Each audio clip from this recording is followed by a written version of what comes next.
오늘은 아론의 상난지팡이라는 제목으로 말씀을 함께 나누겠습니다. 교회 생활을 조금 하다가 보면 조금 해본 사람은 이 설교를 한 번씩 이상은 다 들었을 그러한 중요한 내용이 오늘 본문에 나오는 내용입니다. 이 이야기가 생기기까지는 16장에서부터 또 이야기가 전개되는데 아론의 상난지팡이, 이 말 자체는 여러분들이 좀 입에 좀 익숙하게 익어지도록 그렇게 자꾸 되뇌어 보시면 좋겠습니다. 자, 이 사건이 생기게 된 계기부터 먼저 좀 말씀을 드리겠습니다. 모세를 통해서 이스라엘 백성들이 출애굽을 하게 됩니다. 우리가 잘 알다시피 이 모세라는 사람을 통해서 출애굽을 하는데, 이 출애굽하기까지 이 모세라는 사람은 어디에서 생활을 오랫도록 하게 됩니까? 네, 왕궁에서 40년을 했죠. 왕궁, 애굽의 왕궁에서 40년을 보냈습니다. 그 다음에 미디안 족속이라는 족속에게 가서 또 피난살이 40년을 하게 됩니다. 그러니까 80년의 세월이 지나고 이제 모세가 80살이 되어서 이스라엘 백성들을 구출하라는 하나님의 명령을 받고 애굽에 가서 우여곡절 속에 수많은 기적과 표적들, 사건들을 통해서 바로 왕을 굴복시키고 이스라엘 백성들을 이제 가나안 땅으로 이끌어 나오게 되는데, 하나님께서는 이 이스라엘 백성들을 가나안 땅으로 바로 데려가지 않으시고 또 여러 가지 원인들이 있었겠지만 광야 40년이라는 세월을 보내게 됩니다. 광야에서 40년이라는 세월을 보내게 되는데, 인구가 장성한 남자 인구만 60만이니까 여자들이나 어린아이들까지를 다 치면은 한 200만이나 되는 어마어마한 규모가 환경이 좋지 않는 광야라 그러면 거의 준 사막과 같은 지형인데, 그런 지형을 40년을 횡단을 하려고 하다가 보니까 어려움이 많았겠죠.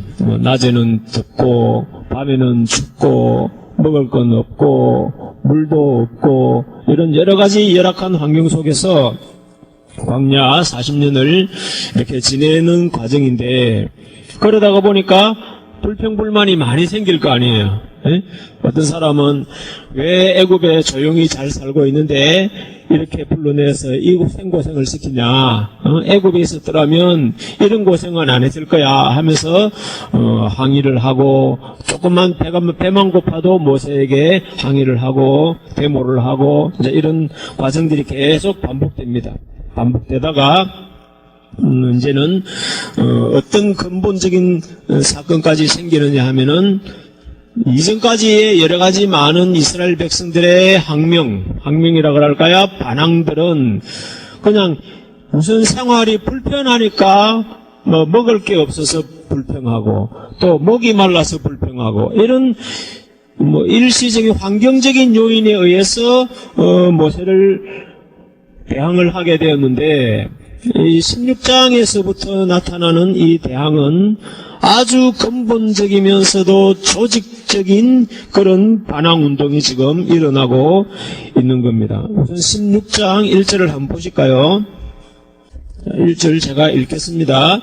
레위의 정손, 고핫의 손자, 이스할의 아들 고라와, 고라라는 사람을 기억을 하세요. 고라와 또 르우벤 자손 엘리압의 아들 다단과 아비람과 벨렛의 아들 오니 당을 짓고, 이렇게 말합니다. 당을 짓고, 뭘 지었다고요?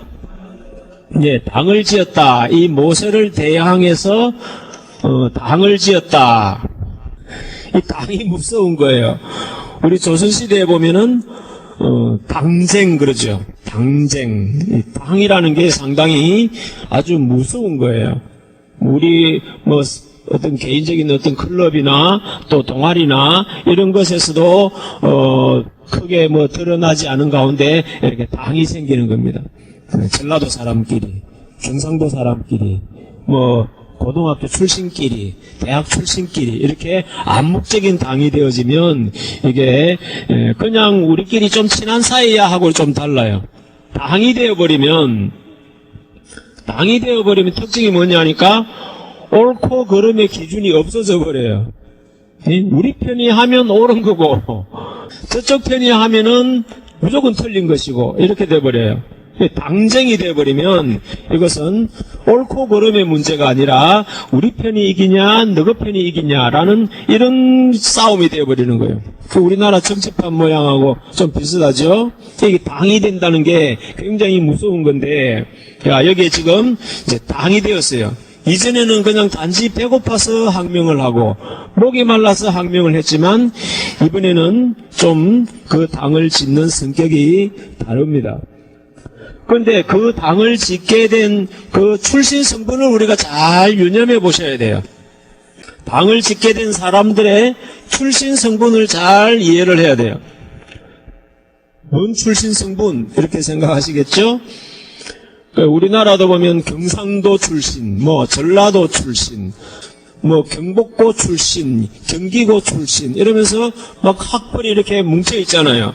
그러니까 이스라엘에서는 당이라는 게 뭐 지역은 다 똑같아. 애굽 출신이야.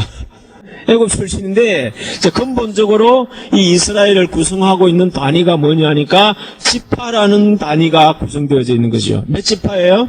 네, 12지파라는 단위로 구성되어져 있는 거예요. 자, 여기에 지금 당을 지은 무리들의 그 뿌리를 찾아보니까 고라라는 사람은 어디 지파입니까? 예, 레위 지파 사람 대표자하고 또 그 다음 사람들은 어디 지파예요? 예, 르우벤 지파라고 되어 있어요. 여러분들 데모를 하거나 당을 짓거나 어떤 지도자에 대해서 반항을 하고 대항을 할 때는 반드시 그런 대항을 할 만한 명분이 있어야 돼요. 명분을 가지고 뭐 역모를 하더라도 명분이 있어야 되는 거예요. 그럼 지금 모세를 대항하려고 하니까 모세를 대항할 만한 뭐가 있어야 될까요? 명분이 있어야 되는 거예요. 지금 이 두 족속이 지금 뭉쳐가지고 모세를 대항하는 것은 배고파서가 아니에요. 이건 권력투쟁이에요. 무슨 투쟁이라고요? 예, 권력투쟁. 배고파서라면은 이건 배만 채워주면 데모가 해산합니다. 근데 권력투쟁은 한쪽이 죽어야 이 싸움이 끝이 나는 싸움이 되는 거예요. 자, 그 명분이 뭐냐 하니까 레위 지파다 이거. 레위 지파의 두령들, 그 다음에 르우벤 지파의 두령들이 뭉쳐가지고 지금 모세를 대항을 한 거예요. 명분이 뭐냐 하니까 왜 굴러온 돌이 박힌 돌 빼내냐 이거예요. 모세는 어떤 돌이라고요? 모세는 굴러온 돌이에요. 나머지 12지파는 박힌 돌이에요. 보세요. 모세는 왕궁에서 40년 살았지요. 이 미디안 지방에서 40년을 살았지요. 이러니까 이 실제 이스라엘 민족하고는 거의 피를 맞대고 살 시간이 없었던 사람이에요. 그런 사람이 어느 날 불쑥 나타나가지고 내가 너희들의 영도자야 그러면서 권세를 행세하고 뭔 어마어마한 카리스마를 발휘하고 뭐 당하는 사람 입장에서 보면 자기들을 막 착취하는 것처럼 이렇게 오해를 할 수 있었겠죠. 그러다가 보니까 기분이 나쁜 거예요. 왜 굴러온 돌이 박힌 돌을 빼내냐? 퇴장을 해도 우리가 해야지 왜 너가 하냐? 자, 이런 식의 이제 역모가 이제 진행이 되어버린 겁니다. 자, 그 역모를 진행하려고 하면은 이 이스라엘 민족을 이끌어가야 한다는 것에 대한 자기들도 자격이 있다는 명분이 있어야 될 거 아니에요. 그렇죠? 그러니까 여기에는 베냐민 지파나 이런 지파는 없어. 누구 지파냐 하니까 레위 지파란 말이에요. 그 다음에 르우벤 지파야. 르우벤 지파는 우리가 잘 알다시피 이스라엘 12지파 중에서 장자 지파야, 장자. 우리나라 장자, 종손, 그러죠? 이 장자는 그 집안의 대장이 될 만한 충분한 명분이 있잖아요. 그죠? 명분이 있잖아요. 그러니까 이 르우벤 지파 사람들은 모세가 잘난 체하고 앞장서서 자기 이스라엘 민족 전체의 두령인 것처럼 행세하는 것이 누가 제일 꽃같게 느껴졌냐 하니까 르우벤 지파 입장에서 볼 때는 이 모세가 꽃가운 거예요. 나무 지파가. 예를 들어서 광주 전라도 광주시장이 경상도 사람이 되면 꽃가울 거 아니에요. 그러니까 그런 개념으로 르우벤 지파 자기들이 장자 지파임에도 불구하고 굴러온 돌 저 모세라는 레위 지파인데다가 서열로 따져도 아직 행님이 몇 명이나 있어요.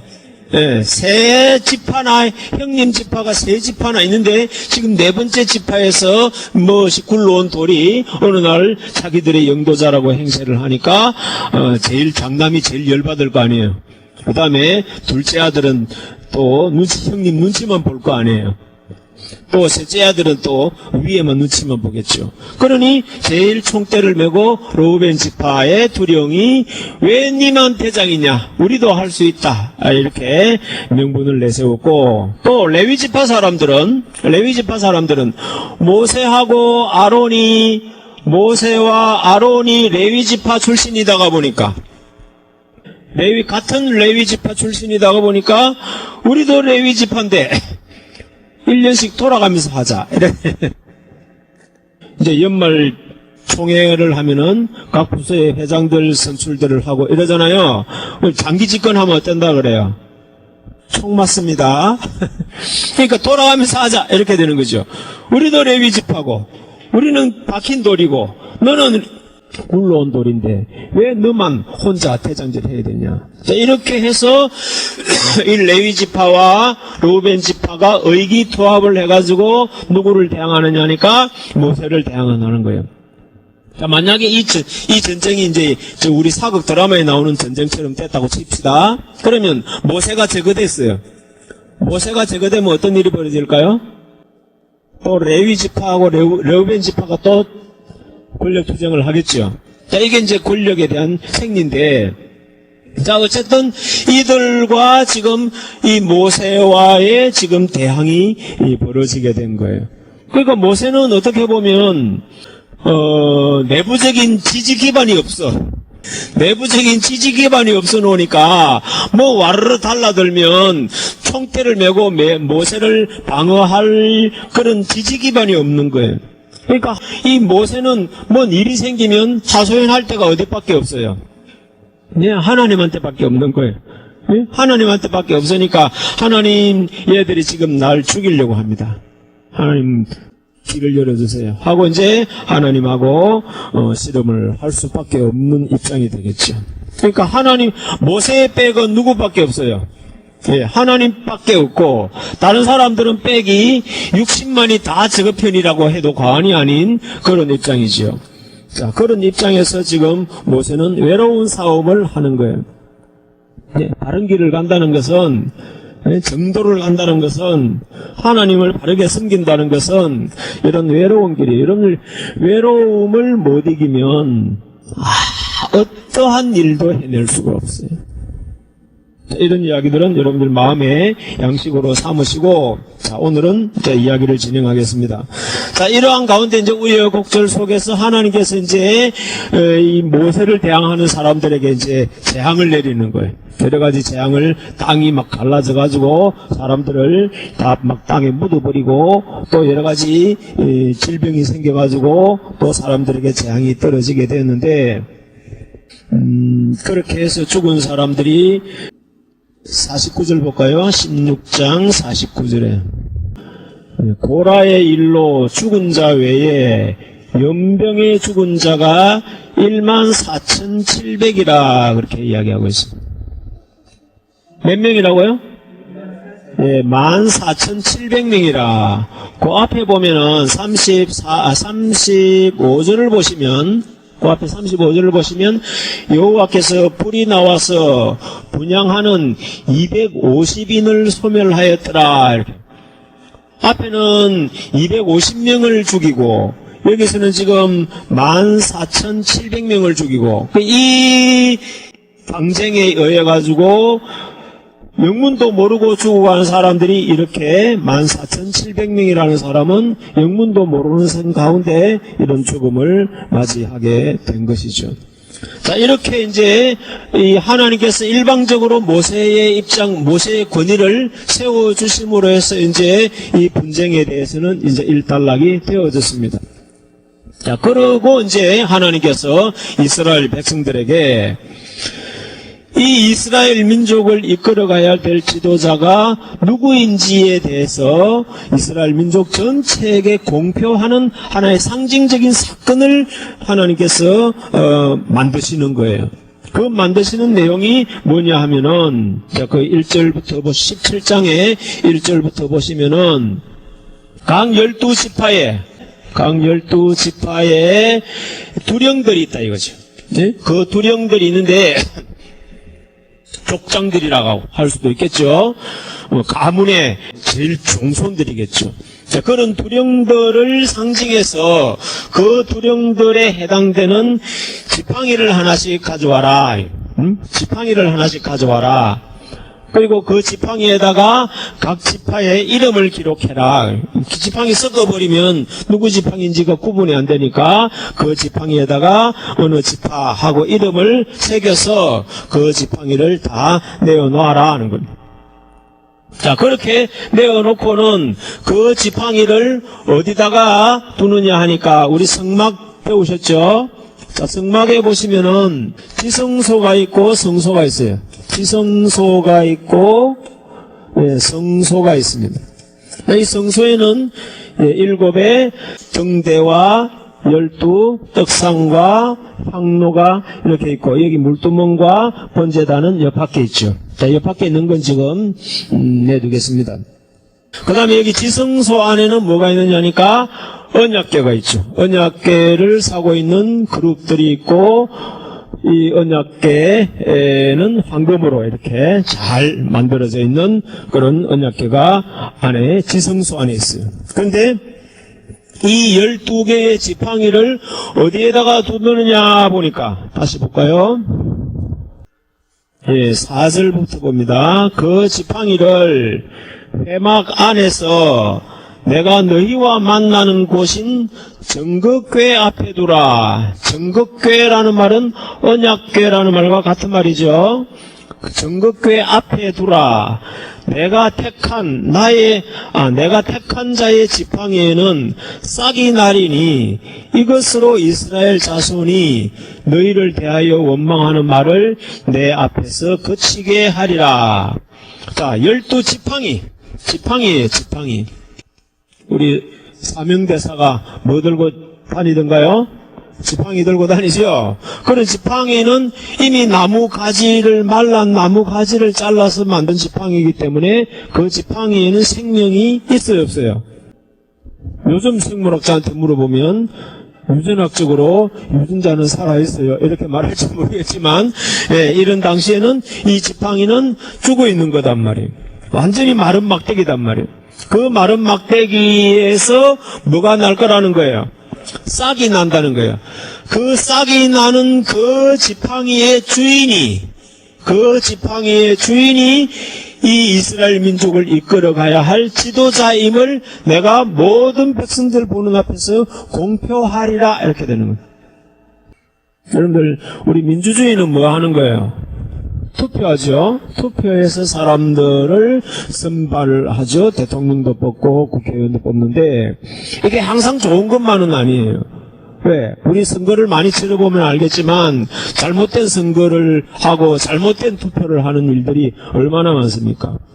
그러니까 선거라는 것은, 투표를 한다는 것은 이 너무 사람들의 여론 조작이나 정치인들의 농간들에 의해서 우리 백성들이 속을 수 있는 여지가 사실은 너무나 많은 거예요. 만약에 하나님이 우리나라를 신정 정치를 한다면 어떻게 하면 좋을까요? 그냥 하나님이 정확한 사람을 찍어가지고 딱 세우면은, 투표 비용도 없을 수 있고, 선거하는데 메가폰 소리 안 들어도 되고, 여러 가지 유익한 점이 많겠죠. 그런데 지금은 그런 어떤 절대적인 권위가 지금 없고, 그렇기 때문에 최선의 방책으로 지금은 투표를 하지만, 자, 이 신정 정치는 하나님의 정치와 하나님의 나라에서는 이런 투표 제도가 아니라 하나님께서 옳다고 인정하는 사람을 세우는 그런 정치라는 것도 우리가 성경을 통해서 좀 이해를 해둘 필요가 있습니다. 여러분들 혹시 나중에 천국 가시거든 투표하자 하지 마세요. 자, 그러니까 여러분들 마른 막대기, 마른 지팡이 맨날 짚고 다니는 그 지팡이가 완전히 말라 있는데, 우리 에스겔 37장에 해골 골짜기에 있는 그 뼈다귀들이 살아나서 큰 군대가 된다는 그 형상처럼 마른 지팡이에서 싹이 나리라는 것은 어느 누구도 상상할 수 없는 일임에도 불구하고 하나님은 그런 극적인 방법을 통해서 극적으로 하나님이 택한 이스라엘의 지도자를 공표하는 절차다. 공표하는 절차. 자, 이렇게 내가 공표를 하는데도 또 잔소리하면 그때는 박살난다 하고 이제 하나님께서 공표하시는 그런 절차로 지금 이 과정을 겪고 있는 것입니다. 자, 그 다음에 6절을 봅니다. 모세가 이스라엘 자손에게 고하매 그 족장들이 각기 종족대로 지팡이 하나씩 그에게 주었으니 그 지팡이 합이 12이라. 그 중에 아론의 지팡이가 있었더라. 아론도 레위 지파를 대신해서 대표해서 지팡이를 내놓은 거죠. 그리고 7절에 모세가 그 지팡이들을 증거의 장막 안 여호와 앞에 두었더라. 그러니까 그 12지팡이를 어디에다가 두었다는 거예요? 증거의 장막. 증거의 장막이 어딜까요? 예, 지성소겠죠? 지성소. 예, 증거의 장막. 이러면 요즘 또 대세인 신천지가 생각나죠? 신천지 증거 장막 성전 이렇게 지금 나라를 해집고 다니고 있는데, 자, 이런 이야기에 대해서도 할 말이 많으나 오늘은 그런 이야기는 생략하겠습니다. 어쨌든 그들이 증거 장막 성전이라고 칭하는 이름이 여기서 나왔다, 출처가 여기다 하는 그것만 여러분들이 이해를 하고 있으시면 되겠습니다. 다음 기회에 상세하게 그들의 옳고 그름에 대해서는 이야기할 시간이 또 있을 겁니다. 자, 증거의 장막 안에, 지성소 안에 이 말이 여호와 앞에 두었더라. 여호와 앞에 두었더라. 여호와는 어디 계신데요? 언약궤 속죄소가 하나님의 보좌라 그랬죠. 그러니까 여기가 하나님이 보좌다 이 말이죠. 벽옥 같고 홍보석 같은 하나님의 보좌가 베풀어진 곳이 여기죠. 그러니까 여기에 앞에 두었더라. 지팡이를 이렇게 두었더라. 자, 이 12개의 지팡이를 하나님 앞에 12개의 지팡이를 두었더라 이 말이에요. 자, 그 다음에 봅시다. 8절. 자, 며칠 지났습니까? 자, 이튿날, 바로 다음 날이에요. 바로 다음 날에 모세가 증거의 장막에 들어가 본즉 레위 집을 위하여 낸 아론의 지팡이에 음이 돋고 순이 나고 꽃이 피어 살구 열매가 열렸더라. 아론의 지팡이 여기서 몇 번째? 아까 몇 번째 지파라 그랬죠? 예, 이거 이제 까먹지 맙시다. 자, 네 번째 지파. 여기 아론의 지팡이에서 싹이 나고 잎이 나고 열매까지 맺어졌는데 맺어진 열매가 무슨 열매더라? 그러면 아론은 무슨 지팡이를 짚고 다닌 거예요? 예, 살구나무 지팡이를. 여러분들 앞으로 지팡이 집으려면 살구나무를 지팡이로 들고 다니세요. 아주 신령한 지팡이가 될 겁니다. 자, 무슨 나무라고요? 예, 살구나무다. 근데 이게 이제 좀 번역상에, 영어 번역에는, 아몬드라고 돼 있어요. 아몬드. 여러분, 아몬드 아시죠? 예. 봉지에 이렇게 팔죠. 그 아몬드. 우리나라에는 아몬드가 없잖아요. 우리나라의 이 성경을 번역하신 분들이 아주 지혜롭게 번역을 잘 하셔가지고 우리나라 과일 중에서 가장 아몬드하고 비슷한 것을 골라가지고 이 살구나무를 번역을 이렇게 집어넣은 거예요. 그러면 성경상에서 아몬드라고 말하는 이 살구나무에 굉장한 상징성이 있는 거죠. 이해되시겠어요? 자, 만약에 이 아론의 지팡이가 복숭아 나무였다 그러면, 동양에 들어오니까 무릉도원이 생각나죠. 그렇게, 복숭아라 그러면 무슨 꼭 천도복숭이고, 어떤 거룩한 유토피아에서나 있을 법한 그런 열매로 우리가 인식이 되어져 있잖아요. 그러니까 이 아몬드라는 열매는 이 성경상에서는 굉장히 의미가 깊은 상징성을 가지고 있는 열매다, 나무다 하는 것을 이해해야 되겠습니다. 이걸 이해하기 위해서는 또 뭘 이해를 해야 되냐면은 이 성막의 성소에는 뭐가 있느냐 하니까 7의 등대가 있다 그랬죠. 이 7의 등대에 이게 나무 가지 모양처럼 이렇게 되어 있는데 이 가지의 모양을 무슨 나무 형상을 여기다가 주물로 해서 입혀놨는데 살구나무 가지의 형상을 입혀놓은 거예요. 여기다가. 그러니까 이 7의 등대도 무슨 나무다?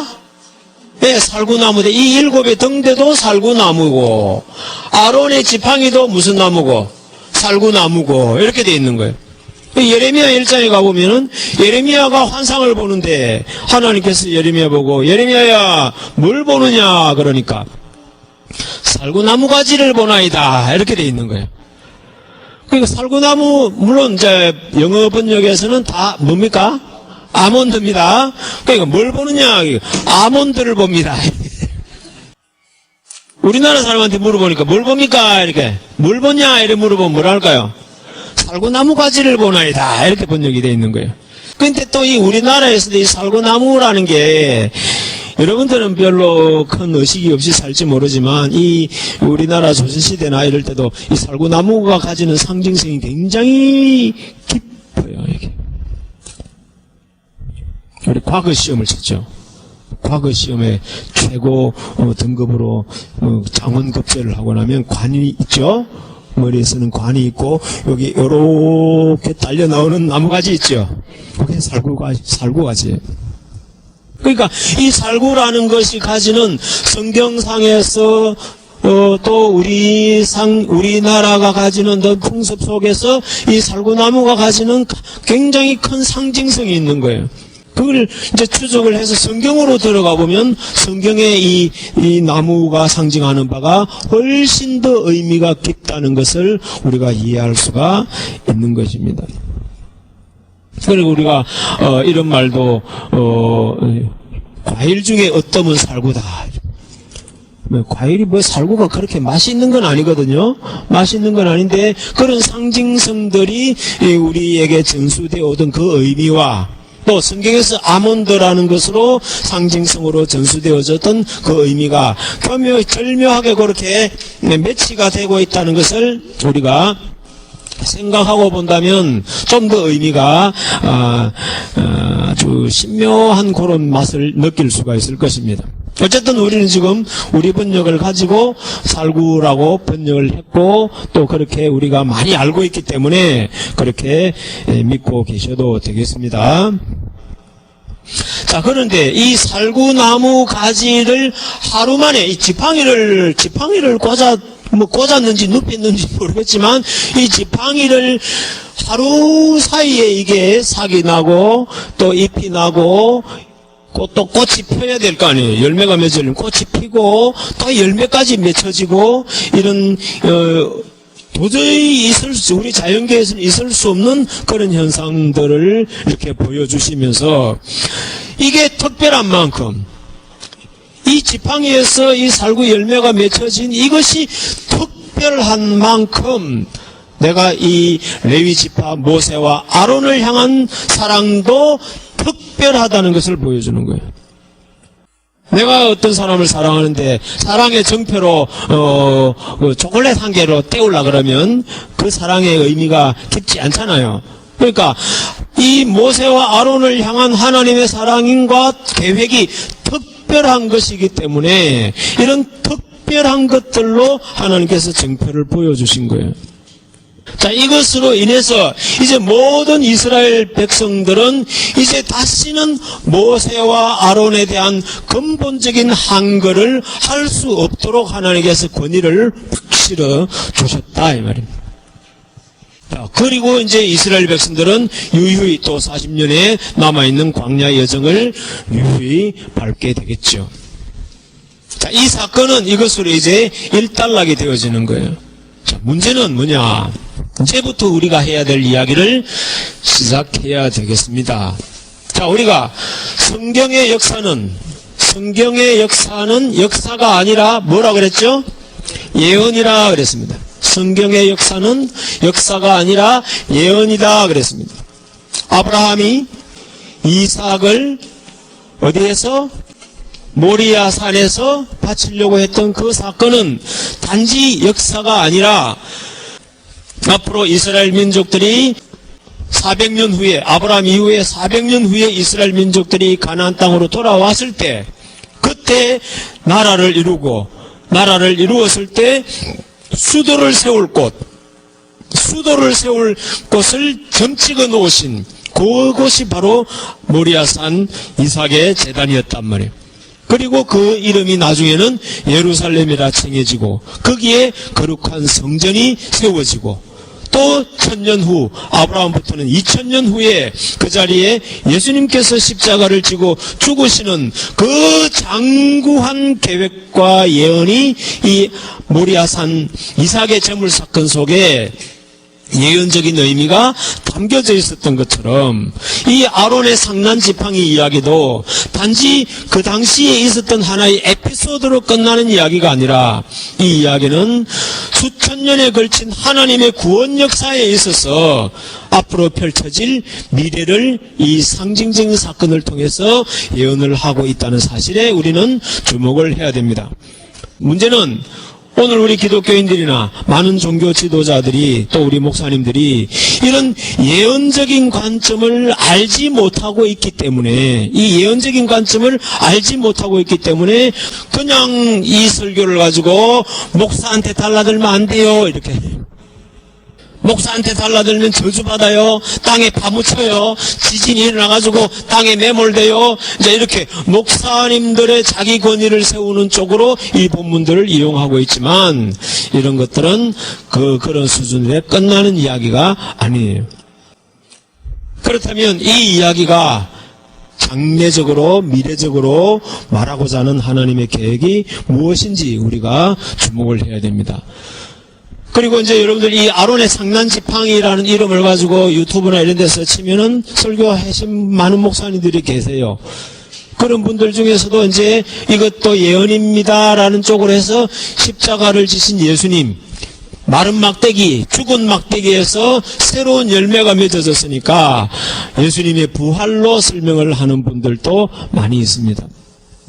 근데 그렇게 의미를 죽은 막대기에서 살아났다라고 보면은 이건 부활의 예수님을 상징한다고 말할 수 있는 충분한 내용이 되겠죠. 근데 예수님과 살구나무가 아몬드든 살구나무든 예수님과 이 살구나무와 어떤 연계가 있다는 표현들은 거의 성경에 나타나 있지 않고 있습니다. 그리고 그 살구나무와 또 7의 이 등대와 또 예수님과 이런 어떤 연계성 속에서 어떤 이야기가 성경 어디에도 그런 표현들이 나타나 있지를 않습니다.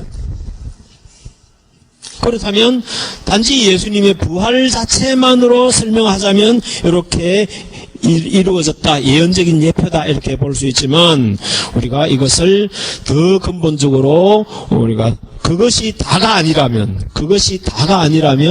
뭔가 더 다른 하나님의 깊은 예언적인 의미가 있지 않겠나 하는 것을 우리가 생각을 해봐야 되겠다는 겁니다.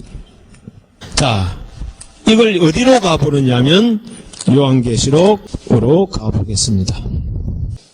자, 요한계시록은 우리가 잘 알다시피 예수님의 십자가와 그 다음에 부활과 성천 이후에 기록된 거지요. 그렇죠? 예수님은 이미 계시록을 주실 때는 이 땅에 안 계신 거예요. 부활까지 다 하시고 하늘에 올라가신 이후에, 그리고도 한 40-50년 지난 후에 사도 요한에게 계시로 알려준 것이기 때문에 이것은 예수님 때에 있었던 예수님의 행적을 말하려고 한 게 아니단 말이에요. 우리가 결론적으로 말씀드리면 이 요한계시록은 종말 말세에 있을 일을 예언한 것이고, 그 다음에 좀 더 표현을 하자면 예수님의 재림 때에 있어야 될 일들을 예언하는 내용이 요한계시록이단 말이에요. 그러니까 일곱 머리 열 뿔이니 666이니 이런 많은 상징적인 용어들을 사용하면서 예언을 하고 있는 게 요한계시록이단 말이에요. 이미 예수님 때 다 십자가로 이루어져 버렸다면 계시록은 사실상 필요가 없는 책이에요. 우리 사족이라 그래요. 사족이 뭔지 아세요? 어떤 사람이 뱀을 멋있게 잘 그려놨는데 우리 한 화가가 와서 보더니 왜 다리가 없노? 이래가지고 뱀에다가 다리를 달아놨다는 보태가지고 필요 없는 짓을 해가 작품 망쳐놨다 이 말입니다. 계시록이 만약에 십자가를 지신 예수님에 관한 이야기를 하자고 한다면은 계시록은 사족과 같은 거다. 필요 없는 이야기를 덧붙인 거예요. 이미 사복음서나 바울서신까지로 충분하게 십자가의 의미를 전달하고도 남은 그런 내용인데, 계시록을 부디 기어코 예수님께서 사도 요한이라는 사람이, 그것도 나이가 90이 넘어가지고 100세가 다 되어 가는 그 사도 요한이, 그것도 힘도 하나도 없이 어디 밤모섬이라는 곳에 유배되어 가 있는 그 상태에서 이 요한계시록을 알려준들 사도 요한이 젊은 힘을 피가 다시 살아나가지고 전도하러 다닐 그런 시기도 아니단 말이에요.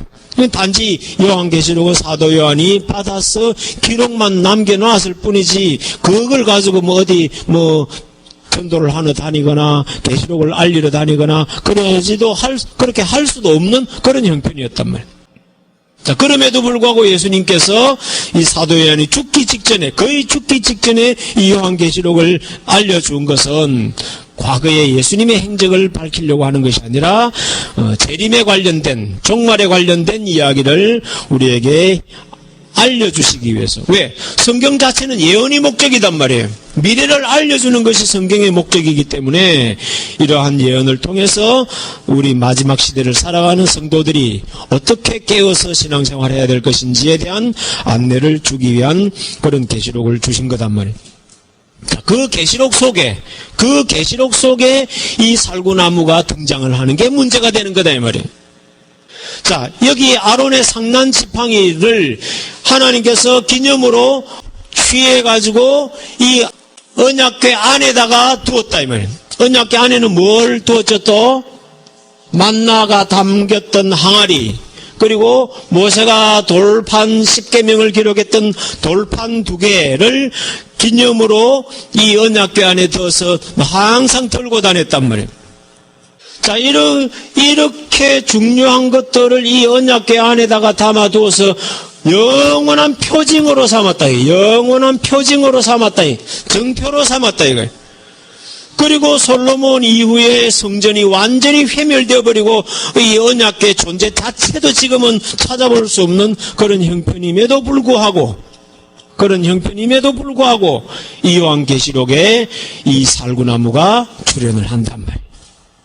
이 살구나무가 출현을 하는 거예요. 어디에 출현을 하는지, 자, 계시록 2장을 보겠습니다. 자, 우선 17절을 먼저 보겠습니다. 계시록 2장 17절 읽어보겠습니다. 시작. 귀 있는 자는 성령이 교회들에게 하시는 말씀을 들을지어다. 이기는 그에게는 내가 감추었던 만나를 주고 흰 돌을 줄 터인데 그 돌 위에 새 이름을 기록한 것이 있나니 받는 자밖에는 그 이름을 알 사람이 없더라. 자, 이기는 자에게, 이건 이제 최종적인 거지요. 우리가 신앙생활을 다 끝내고 세상이 끝나고 이제 예수님을 우리가 만나서 하나님께서 우리에게 이긴 자들에게, 최종적인 신앙의 승리자들에게 주겠다고 약속하는 것이 뭐냐니까 감추었던 만나를 주고 흰 돌을 주겠다 이렇게 약속하고 있네요. 감추었던 만나, 흰 돌, 이게 모르는 사람들은 뭔가 하고 생각하겠지만 성경을 조금 아는 사람은 감추었던 만나, 언약궤 안에 담아뒀던 이 만나 항아리 안에 있는 만나, 이걸 생각하는 거예요. 또 흰 돌 그러면 뭐 조약돌 하얀 거 말이냐 이게. 그게 아니라 모세가 돌판을 받았던 이 돌 두 개를 흰 돌이라고 표현한 거다 이 말이에요.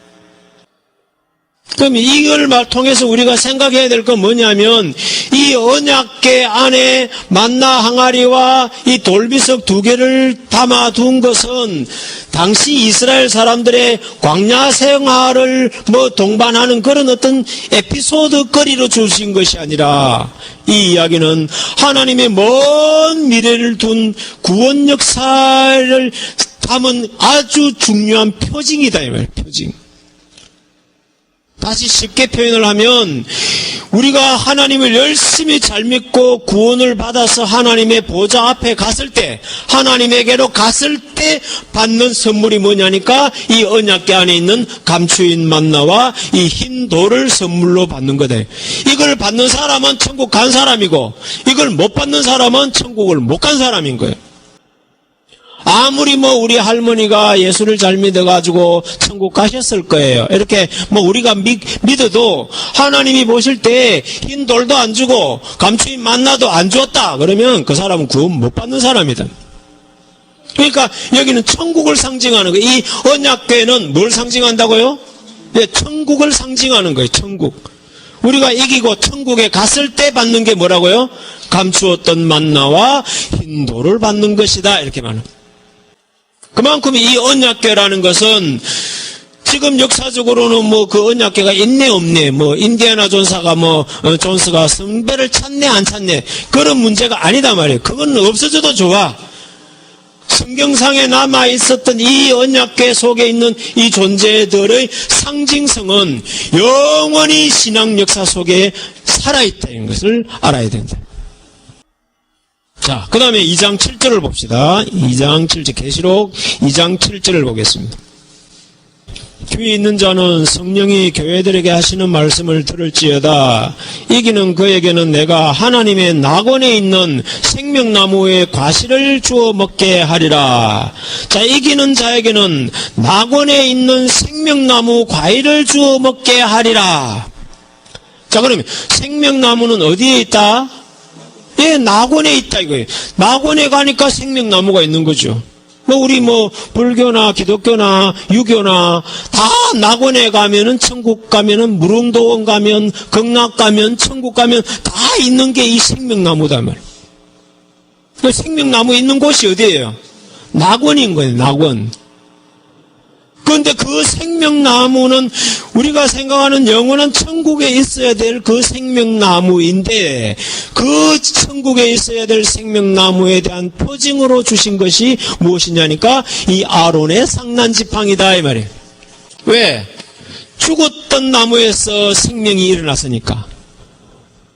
자, 생명나무이기 때문에 지금 마른 멱다기처럼 마른 뼈다귀처럼 마른 지팡이처럼 보일지라도 이 말이에요. 껍데기는 세례 요한인데 알맹이는 엘리야의 심령과 능력이었던 것을 못 알아보면 신앙생활 안 되는 거예요. 껍데기는 예수님의 육체인데 그 속에는 하나님의 심령과 능력이 들어있다는 걸 몰라보면 신앙생활이 안 되는 거예요. 껍데기는 마른 막대기예요. 볼품도 없어요. 그 볼품 없는 마른 막대기 같은 그 막대기의 본질은 생명나무이기 때문에 그 마른 막대기 안에는 생명이 살아있다 이 말이에요. 살아있기 때문에 여건만, 분위기 조성만 딱 되어지면은 그 생명나무에서는 하룻밤 사이에 잎이 나고, 줄기가 맺히고, 꽃이 피고, 열매까지 하루아침에 끝나버려. 그러니 생명나무인 것이지. 그 생명나무를 상징 삼아 이 아론의 상난지팡이를 이 언약궤 안에 두었더라 이 말이에요. 그럼 이 언약궤 안에 있는 아론의 상난지팡이는 무엇의 상징이냐니까 낙원에 있는 생명나무의 상징이더라 이 말이에요. 여러분들이 신앙생활을 아무리 열심히 하고 아무리 나는 최선을 다해서 한다고 했지만 하나님께서 흰 돌도 안 주고 감추인 만나도 안 주고 이 아론의 상난지팡이의 비밀도 알게 안 해주고 열매도 주지도 않고 그러면 여러분들은 구원 못 받은 사람들인 거예요. 그래서 교회 다닌다고 새벽기도 한다고 금식기도 한다고 혼이 빠지도록 살지 말고 성경 공부 좀 하라 이 말이에요. 성경 공부. 하나님 말씀 속에 천국이 있고 하나님의 말씀이 하나님이고 말씀으로 말미암아 만물이 창조되었다고 요한복음 1장에서 말하고 있는 걸 다 알면서도 말씀은 팽개치고 산속에 가서 기도하고 있대. 이게 우리 신앙의 지금 포인트가 안 맞는 신앙생활을 지금 하고 있대. 시편 1편에 뭐라고 그랬어요? 여호와의 율법을 즐거워하여 그 율법을 주야로 묵상하는 자가 복이 있는데 그런 사람은 시냇가에 심어진 나무처럼 다른 데는 다 물이 말라서 나무들이 다 시들고 잎이 다 떨어져도 이 시냇가에 심어진 나무는 사시장철 열매가 끊이지 않는, 봄에는 봄에 열매가 맺히고 한 나무인데 나무 한 그루예요. 그런데 3월 달에 또 나오고 5월 달에 또 나오고 계속 가지마다 달마다 열매가 맺힌대. 시절을 쫓아 과실을 맺으며 이렇게 되어 있는 거예요. 그런 사람은 어떤 사람이냐?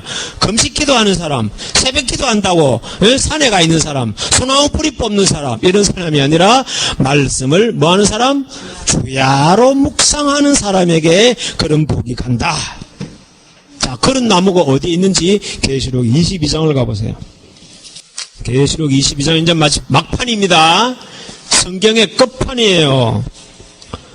또 저가 수정같이 맑은 생명수의 강을 내게 보이니 하나님과 및 어린 양의 보좌로부터 나서 길 가운데로 흐르더라. 강 좌우에 생명나무가 있어. 어디 있다고? 뭐가 있다고요? 생명나무가 있어. 12가지 실과를 맺히되 달마다 그 실과를 맺히고 그 잎사귀들은 만국을 소성하기 위해 있다. 달마다 뭐 한다고요? 달마다 실과를 맺힌다는 거예요. 저 베트남이나 이런 데 가면은 한쪽에는 추수하고 있고 한쪽에는 그 옆에 밭에는 모내기 하고 있고 이게 같이 그래 2모작 3모작 이렇게 한다 그러죠. 그런 것처럼 이건 그 정도가 아니라 이건 달마다 열매를 맺히는 그런 역사가 있는 것이 뭐냐니까 생명나무더라.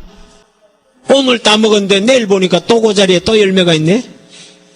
달마다 과실을 맺는. 그러니까 아론의 지팡이 마른 뼈다귀 같은 지팡이를 꽂았는데 하룻밤 사이에 열매까지 맺히는 거예요. 그냥 새순만 나왔다 이래도 신기한데 이게 열매까지 맺힐 역사를 이루어내는 게 바로 살구나무의 위력입니다. 네? 살구나무가 가지는 상징성이 바로 이런 상징성이 있다. 이게 뭐 아몬드든 살구나무든 우리는 아무렇게나 믿으세요. 문제는 생명나무다는 것만 아시면 되는 거예요. 여러분들에게 이 생명의 기운이 여러분들에게 들어가면 여러분들이 마른 뼈다귀보다 못합니까? 여러분들이 아론의 지팡이보다 못하냐고요. 왜 여러분들에게는 그런 역사가 안 일어나요? 네, 여러분들은 안 믿기 때문에 안 일어나요. 믿으면 되는데. 믿기만 하면 여기 내가 생명나무가 될 수도 있는데 예수님이 나는 참 포도나무요 너희는 뭐요? 가지이니. 이렇게. 예수님이 포도나무시고 너희들은 가지이고 제자들은 다 가지인데 너희는 절로 너희가 내 안에 있고 내가 너희 안에 있으면 너희에게는 절로 많은 과실을 맺으리라 이렇게 되어 있는데, 그게 그렇게 힘드네. 이제 아론의 상난 지팡이 사건을 통해서 보여준 그 잠깐 지나갈 에피소드 같은 사건이 하나님의 구원 역사 속에 들어오니까 이렇게 장구한 세월, 만약에 지금이 우리가 말세고 지금이 재림 때라고 가정을 한다면 모세는 지금으로부터 3,500년 전 사람이야. 3,500년 전에 있었던 그 사건들의 의미가 그대로 면면히 살아서 오늘 대한민국 이 마포에 살아가는 저와 여러분들의 삶 속에 하나님께서 딱 뾰로롱 하고 나타나셔가지고 우리에게 생명나무 열매를 주시려고, 생명나무 가지를 우리에게 안기시려고, 의사모를 세우시려고 하나님께서 우리 앞에 짠 나타나셨는데, 아멘 하고 머리만 탁 밀면 되는데, 아니요 이렇게 하면은 하나님께서 여러분들을 씌울 수가 없는, 그 의사모를 여러분들에게 씌울 수가 없는 거예요. 우리가 재림을 기다린다, 말세를 기다린다는 것은 그냥 막연하게 하늘에 뿅 솟아 올라가고 지구는 불타 없어지고 이런 막연한 것을 기다리는 것이 아니라, 우리가 기다려야 될 것은 하나님께서 주실 그 감추인 만나, 하나님께서 주실 그 흰 돌, 하나님께서 주실 그 생명나무 과실, 그런 목표를 세우려면 좀 구체적으로 세우라 그러듯이, 신앙의 목표를 세우려면 좀 성경을 알아야 구체적인 목표를 세우는 거죠. 그냥 천국 간다, 천당 간다, 휴거 된다, 이런 식의 막연한 신앙 가지고는 하나님에게는 안 통하는 겁니다. 여러분, 유치원 아이가 유치원에 갔다 와 엄마 나 장가 갈래, 엄마 나 시집 갈래 하는 소리하고, 여러분들이 나 죽으면 천당 갈래 하는 소리하고 똑같은 소리인 거예요. 그게 왜? 지식이 없으니까, 성경을 모르니까, 지가 하는 이야기가 지도 지 하는 말을 모르는 소리를 지금 하고 있는 거라. 이제는 막연하게 천국 간다, 구원받는다 이런 의미가 아니라, 생명 과일을 먹으리라, 감추인 만나를 먹으리라, 흰 돌을 가지리라, 철장고새를 가지리라, 하나님의 성전의 기둥이 되리라, 이런 구체적인 소망을 가지고 하나님께 기도한다면 하나님께서 여러분들을 얼마나 이쁘게, 여러분들 자식들이 유치원에 가 말 한마디 배워와가지고 말하면 얼마나 신통방통합니까? 천재같죠, 천재. 여러분들이 무지몽매하게 살다가 성경을 배우고 성경에 있는 말을 쓰면서 하나님 저 흰 돌의 비밀을 주세요, 하나님 저 감추인 만나를 주세요, 하나님 저를 성전의 기둥으로 삼아주세요, 이런 기도 한번 해보세요. 하나님 이건 기절해버립니다. 너무 좋아가지고. 이런 신앙의 포인트를 맞추어서 이 마지막 때는요, 이 마지막 때는 어마어마한 기회와 또 어마어마한 위기와 두 가지가 우리 앞에 딱 놓이는 게 이 말세예요. 오늘 잘 뜨고 잡으면 기회를 잡는 것이고, 우리부리하게 살면 위기에 빠지는 것이에요. 그러한 소망을 이 말씀 속에서 길을 찾고 이 성경 속에서 인도하시는 하나님의 인도를 받아 마지막 이기는 자들이 되시기를 주님의 이름으로 축원드립니다.